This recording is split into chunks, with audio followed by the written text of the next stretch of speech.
Live from downtown Macon, this is WGXA News live on YouTube. Good evening, Middle Georgia. I'm Amanda Peralta. And I'm Greg Lloyd. We thank you for watching WGXA News at 5:30.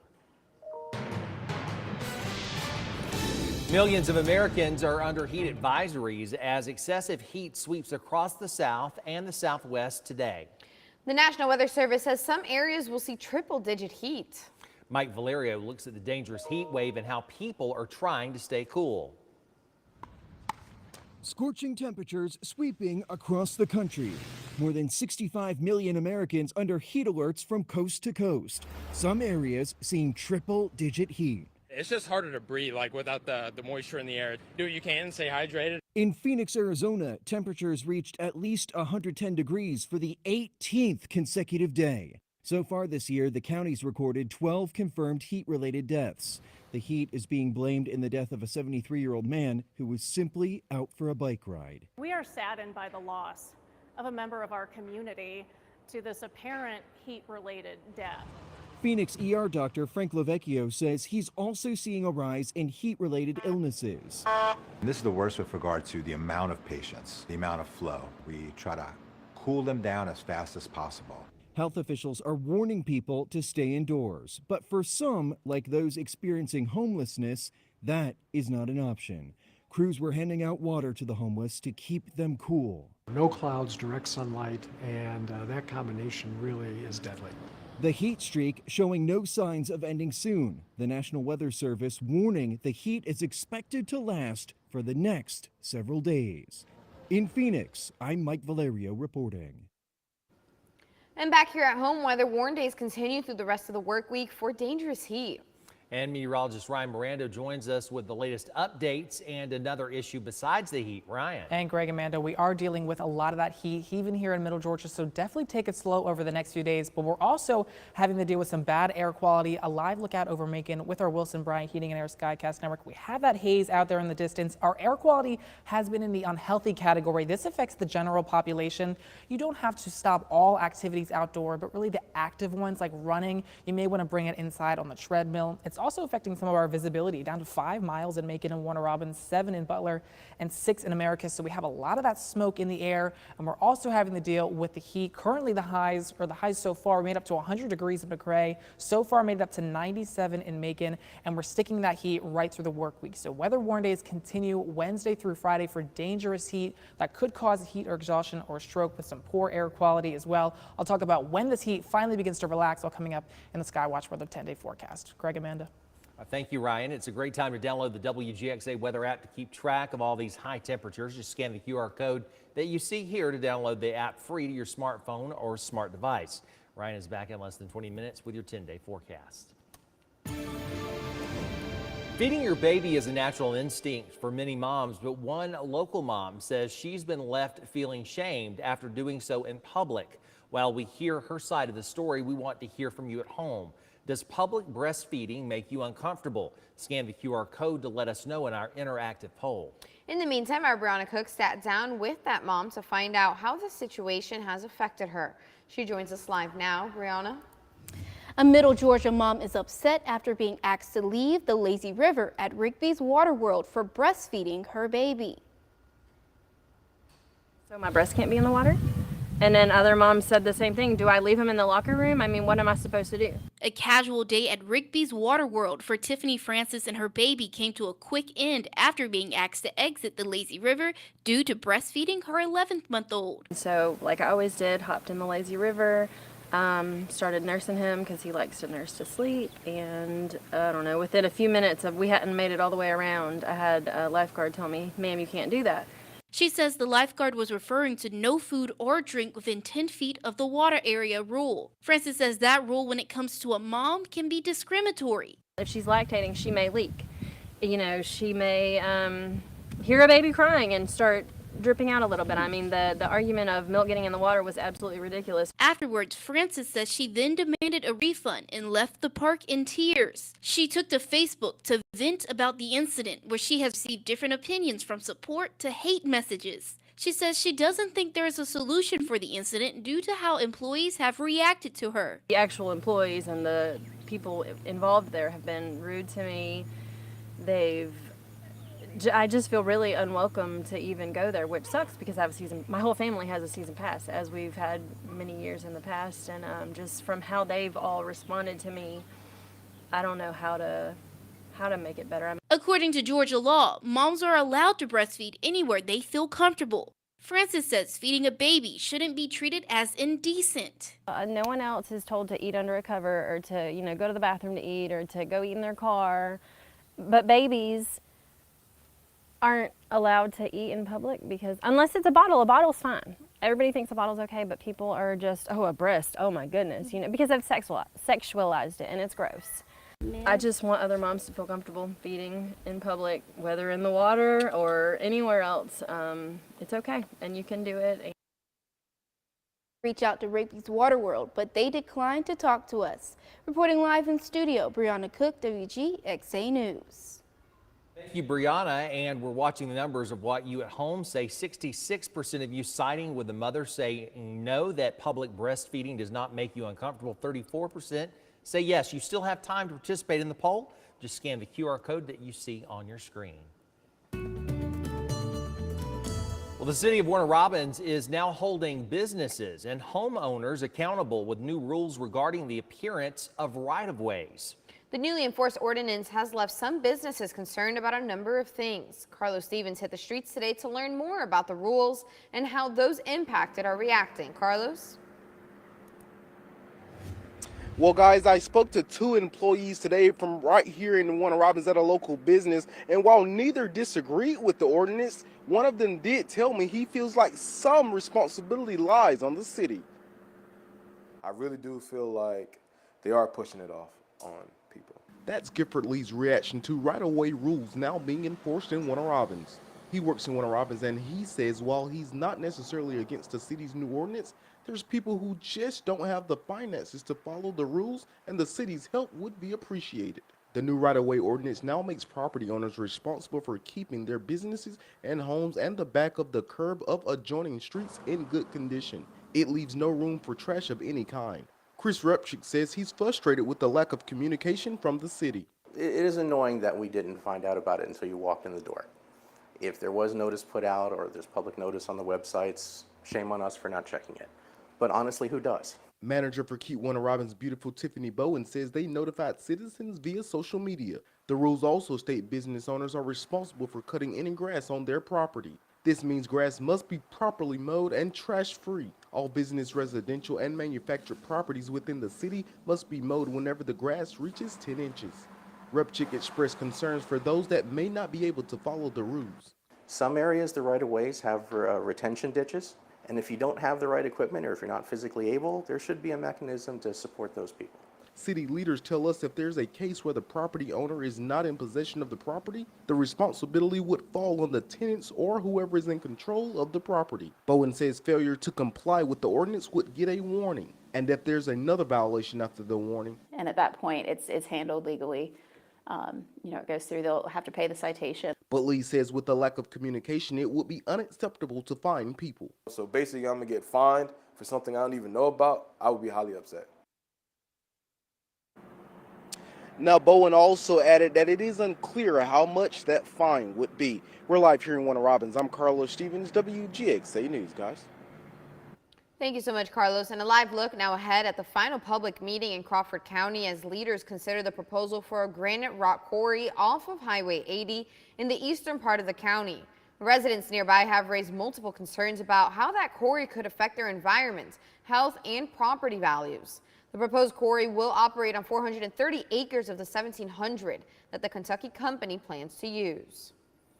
And the Macon-Bibb County leaders are expected to approve the next step for the Macon Regional Airport's runway extension project tomorrow. Mayor Lester Miller is pushing commissioners to accept engineers' recommendation of Piedmont Mining LLC as the lowest of almost 400 bidders for constructing the new runway. If approved, that agreement will be for more than $26 million for the base bid. And the Bibb County School District's chief financial officer is giving the Board of Education 3 options when it comes to the 2024 fiscal year millage rates. Those three options each carry different implications for future budgets and the financial stability of the district. Option A keeps the current millage rate, while Option B offers a millage rate with half the rollback rate, and Option C includes a full rollback. For more information on the three different options, visit our website, WGXA.tv. And law enforcement from across the state meeting in Forsyth today to focus on fighting gangs. 48 school system officers were invited to the Georgia Public Safety Training Center to take part in the Gang Resistance Education and Training, or GREAT program. That program is designed to prevent and reduce delinquency, youth violence, and gang membership, particularly for children in their formative years. One officer says it's important to give kids alternatives to gang activity. Gangs are becoming more and more of an issue as each day goes by. And unfortunately, in today's society, there are many, many kids that don't have that positive home influence, and because of that, they're influenced by something else, and that is a gang member. So what we are trying to do is change that. We're trying to teach them the realities of what gangs are all about. And by doing that and providing them safe, healthy alternatives, we're now able to help these kids to see the truth about gangs. The program also aims to help children develop a more positive relationship with law enforcement and offer students opportunities to learn the life skills and attitudes needed to treat others well, make good choices, and set positive and achievable goals. And a Macon woman is now moving up in her role at the Georgia Bureau of Investigation. The GBI announcing today that Michelle Peck is now the assistant manager of the Central Crime Lab. Director of the GBI Crime Lab Division, Cleveland Miles, says her skills and experience in forensic science has her well prepared for the job. To local crime tonight, and Bibb County deputies are asking for your help to catch the suspect who robbed a local hotel early this morning. Investigators say a masked man entered the Quality Inn on Chambers Road just before 4 in the morning and demanded money from the clerk. They say it appears the suspect was armed. If you recognize the suspect or know anything about this case, please call the Bibb County Sheriff's Office. A Milledgeville kid is recovering after being shot late yesterday afternoon. Police say the juvenile was shot on Grandview Drive. They say the shooter walked up and shot the young person in the side at close range before running away. The victim is in the hospital as police work to catch the shooter. A man pleads guilty on all charges the day his trial was set to begin. He will spend now at least 30 years behind bars for his crimes. The Macon Judicial Circuit DA's office says 58-year-old Kenny Whitehead admitted to the murder, rape, and necrophilia charges against him from May of 2020. That murder happened on Walnut Street in Macon in front of Daybreak Ministry. Court documents say Whitehead was seen on surveillance camera recording sexually assaulting Teresa Ponder as she slept on the steps. When Ponder fought back, Whitehead killed her and continued his assault until deputies arrived to arrest him. Whitehead was sentenced to life for malice murder and rape and 10 years concurrently on the necrophilia charge. And a former Oconee Center Community Service Board employee and her accomplice are facing racketeering, theft, and forgery charges. Attorney General Chris Carr revealed the indictment today for Latina Thompson and Sheldona Williams. The charges stem from their alleged involvement in a fraud scheme where they were able to gain over $65,000 from the center using 21 fraudulent and stolen checks that belonged to the agency. Georgia Supreme Court has dismissed Trump's bid to shut down a criminal probe against him in Atlanta. Investigators led by Fulton County District Attorney Fannie Willis are looking into his attempts to overturn 2020 election results in Georgia. That investigation has not yet resulted in any indictments. Still, Trump moved to end it, but the justices unanimously rejected him. Other legal challenges Trump has filed against the probe are still pending. Willis is expected to announce soon whether she will file charges against Trump. The Republican field for the presidential nomination is already filling up, but Governor Brian Kemp says it will not include him. The governor spoke to CNN last night about a range of topics, including the race for the White House. Kemp warned Republican hopefuls that they can't win his state if they continue to spout false claims about election fraud from 2020.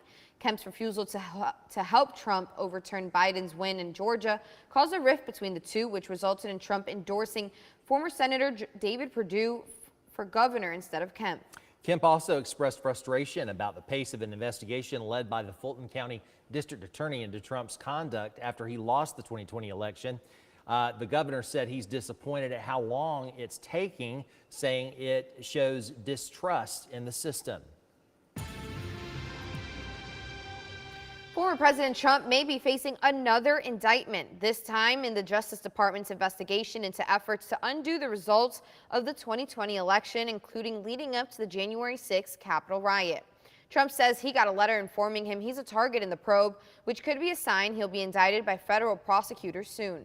Special counsel Jack Smith, whose office is leading the probe, hasn't commented on the matter. In a post on his Truth Social account, Trump calls it a total weaponization of law enforcement. The 2024 White House hopeful was indicted last month on 37 felony counts accusing him of illegally retaining hundreds of classified documents. A group of Democrats want Representative George Santos censured. They say the New York Republican lawmaker lied to Americans about his education, work history, and family background while he campaigned for Congress. A censure would not remove Santos from office. It's a statement of disapproval. Republican House Speaker Kevin McCarthy says he's done his job and sent this issue to the Ethics Committee. But Democrats introducing the censure say resolution that their GOP constituents are dragging their feet. I cannot help but conclude that the Republican strategy is one of indefinite and infinite delays in an attempt to shield George Santos from accountability. Ethics is an equal number of Republicans and Democrats. We don't get involved within the Ethics Committee. These are individuals who will do their job and get their work done and follow through on whatever they need to follow. In May, Santos was indicted on 13 federal charges, including fraud and money laundering. House Democrats tried to expel Santos afterwards, but the resolution was sent to the Ethics Committee. Weather warning days are in effect for the rest of this work week due to some of that extreme heat. So definitely take it slow for the next few days, especially in the peak heating of the afternoon. So breaking it down day by day, these are the air temperatures: 98 tomorrow, 99 on Thursday, and 99 on Friday. We begin to get more seasonal towards the weekend. However, today the humidity hasn't been unbearable. It's really going to be ramping up through the rest of the work week, and that's going to push feels like temperatures well into the triple digits. It's going to get even more hot as we get towards Wednesday and Thursday. I wanted to take you out over Atlanta with our Wilson Bryant Heating and Air Skycast Network. This isn't the only issue that we're dealing with the heat. We're also dealing with some bad air quality. Currently, the Atlanta metro and its surrounding suburbs are under an air quality alert for some of this haze that's out there. Really not amazing visibility. Here in the mid-state, we don't have any air quality alerts over us, but our air quality has been pretty bad. We're in the unhealthy category near 160. This really affects the general population. It doesn't mean that you can't be outside, but you want to limit the active outdoor activities. If you go for a run in the evening or tomorrow morning, maybe bring it inside on the treadmill. If you do have any respiratory issues, though, you really do want to take it cautious over the next few days with this smoke, as we're still getting most of the bulk of the action today. As we get throughout the day tomorrow with the smoke, it begins to shift farther to the east. We're still into some of that lighter green or the blue, but even as we get towards Thursday and Friday, we could get a little bit of some wraparound of some of the smoke. So we're really going to be dealing with that haze. I think it will be lowering in concentration as we get towards Friday, but we're still going to be dealing with some of that haze. Temperature-wise, currently 96 in Macon. I think we got up to 97 today, 93 in Forsyth, 95 in Butler, and 93 down in Abbeville. But when you factor in the humidity, it's not too much different, but a lot more triple digits, feeling like 101 in Milledgeville and Gray. Feels like 107 in Monticello and Edenton, and feels like 103 in Fort Valley. So it's still definitely a hot day. Once we get over 105 for a few hours, that's when heat alerts and heat advisories get issued. So we don't have any of those out for us right now, but we have some of those that are issued over Alabama. And the best chance of getting any relief in terms of some showers and storms will be riding along this area of high pressure. Most of the models are showing that we don't really get a lot of it, so the chances of this happening are pretty low, but we may see a complex of storms kind of ride along this ridge and come down into our area if we're lucky enough to get that to really knock off some of these temperatures. The rest of tonight, we're down into the low 70s, overnight low 72 in Macon, and tomorrow is another hot day up to 98 degrees with some of that hazy sunshine. So weather warning days are issued in your 10-day forecast for Wednesday, Thursday, Friday. Feels like temperatures, especially throughout the rest of the week, will be up into the triple digits in the peak heating of the afternoon. The weekend's looking much better. If you have any yard work, try to wait till Saturday or Sunday. We could get a few more rain chances with storms bubbling up in the afternoon, but Monday and Tuesday next week, we're still in towards that seasonable level. Lastly, here's your Harrison's Body Shop fishing game forecast. Peaks at 4:20 a.m. and 9:20 p.m. Amanda? Thank you so much, Ryan. The extreme heat is testing the limits of human survival in Earth's hottest spots in the northern hemisphere. In the Middle East, the heat index reached 152 degrees Fahrenheit, a level thought to be the most intense heat the human body can withstand. China set an all-time high of nearly 126 degrees, and Death Valley hit 128 degrees. Research has shown that the human body loses the ability to cool itself at 95 degrees. In your community, one Thomaston business is giving back to the 2 firefighters injured in Upson County over the weekend. Hometown Nutrition on East Main Street is brewing up a fireman tea in support of Logan and Trista, the engaged couple who were critically injured when the fire truck they were riding in flipped over. The business's orange, pineapple, and strawberry flavors joined together to make a fire engine red drink. Hometown Nutrition says all money made from fireman tea sales will go to the company's families to help with the recovery process. And a group of mid-state senior softball players are on a winning streak. Indeed they are, Amanda. Already the best in Georgia. They're looking for even more success. The Vine Eagle All-Stars, fresh off their state championship win, are getting ready to take their skills to North Carolina to play in the Southeastern Regional Tournament this weekend. We caught up with them at practice, and the coach says he's incredibly proud of this group of outstanding young ladies. This is a great group of girls. These girls here, for the most part, have given up their summer to play ball because a lot of them play on travel ball teams plus Little League. They've done a lot of sacrificing to make it to this point, and so far it's paid off. If the Vine Eagle All-Stars win the regionals this weekend, they'll be off to Delaware for the Senior Girls Little League World Series. Good afternoon, everyone. I'm Gary Thigpen, and we are again today here at the Bibb County Animal Services here in Macon-Bibb. I'm joined again today with Tracy, and guess who we have today? We have Sabrina. Tracy's going to tell us about Sabrina. Sabrina is about 3 years old. She is the sweetest dog, and she does have a little bit of Demodex, but that can be treated. It's a once-a-month treatment. She's heartworm positive, but like I said, that can also be treated. And she's just super sweet. I mean, she loves other dogs, and she loves to play with other dogs. She's so great with them. We actually use her for our dog testing because we know that she's just going to be great.